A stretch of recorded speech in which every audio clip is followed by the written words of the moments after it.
Welcome to MiConvert.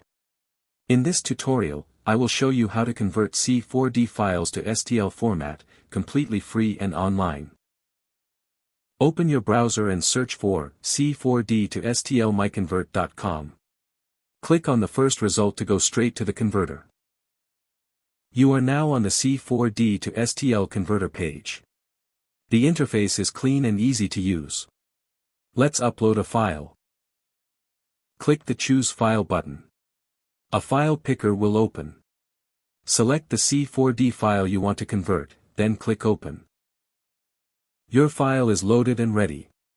You can see the file name, size, and destination format.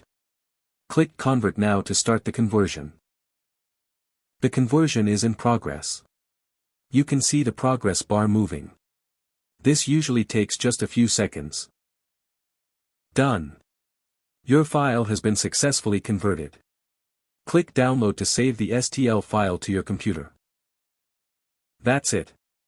Visit MiConvert.com for more free conversion tools. Subscribe for more tutorials. Thanks for watching.